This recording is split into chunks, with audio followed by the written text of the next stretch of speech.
My name is Lori Hannan. I am a potter here at Steel City Artworks.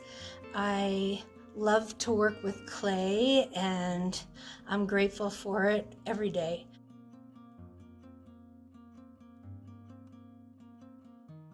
When I head into my studio, I get ready for my day, turn on the lights, the radio, get my clay ready. First thing that I need to do is wedge the clay. So basically what that is getting all of the air bubbles out of it so that when I throw the pot, it's nice and smooth, it won't blow up in the kiln.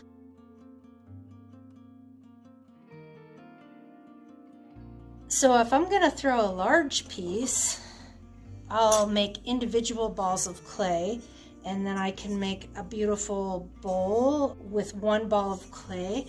I throw those, the ball of clay will probably be like about that big.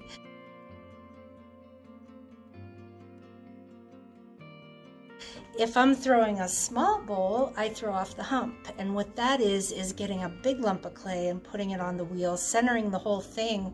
And then I throw a little bowl on the top, cut it off, pinch up a little bit more, make another bowl, cut that off, and I can just keep going. And it's fast for me, but also I get into a rhythm so I can make the pieces very similar in size.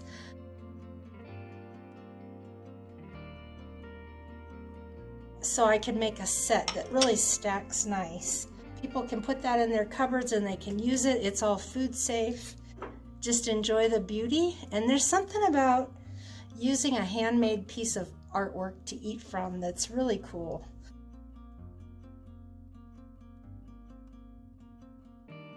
Once I have my pots made for the day, I let them sit and just dry on a board with newspaper, and they dry for a couple hours if it's a nice hot day. If it's a rainy day, it might take 24, but once they're dry enough and they're pretty set, I'll flip them over and let the bottom area dry for a while, and then they'll be ready to trim. So I put it back on the wheel at that point, the pot, and center it, and stick a couple pieces of clay around to hold it in place. Then I get my tool and I start carving off the foot of the bowl. I'll carve the inside and around the edge, and what I'm trying to create is a nice even wall all the way through so that it's nice and light and even.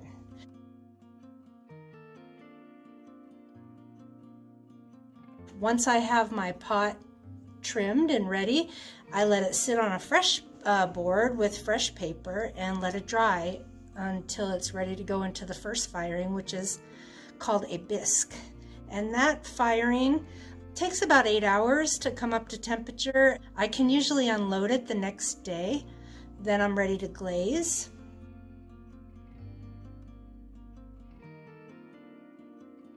Glazing is really fun for me. Usually when I'm glazing, I'll put at least 2, sometimes 3, sometimes 4 different colors on, and they all run together. I layer them so I can get a nice variation in color. It's a lot of fun.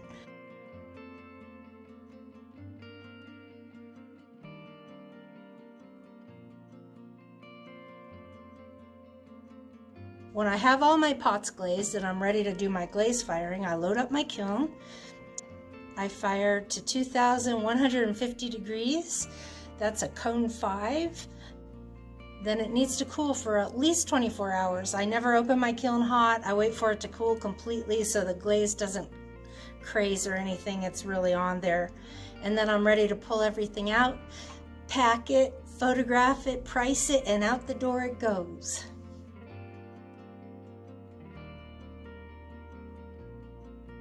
One thing that I really notice is that the environment in which I live, which is the foothills of the wet mountains, really influences my artwork. Everything is a mountain to me. They're all mountains everywhere. I just love the mountains. I've been painting the mountains for my whole entire life. Just connect to that landscape, the way that the earth calls me.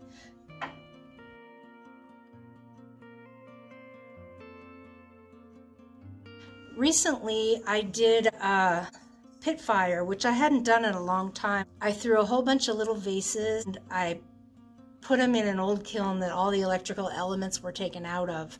And I put pine needles and banana peels and leaves and sticks and put them all in the kiln with the pots. I was really happy with how it came out. It was a lot of fun to do. I've been getting requests to make bigger vases in this style. They're not food safe and they will not hold water, but they really are pretty to look at. So anyway, that's been a fun journey.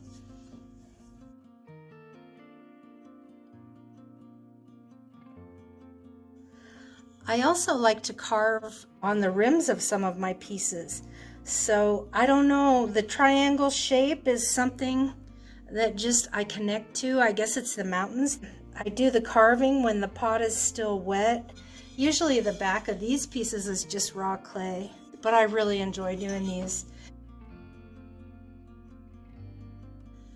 I hope you get into Steel City Artwork sometime and see all the amazing artists that work here, that show their art here. It's a really nice variety of artwork and people, so I'm grateful to be a part of it.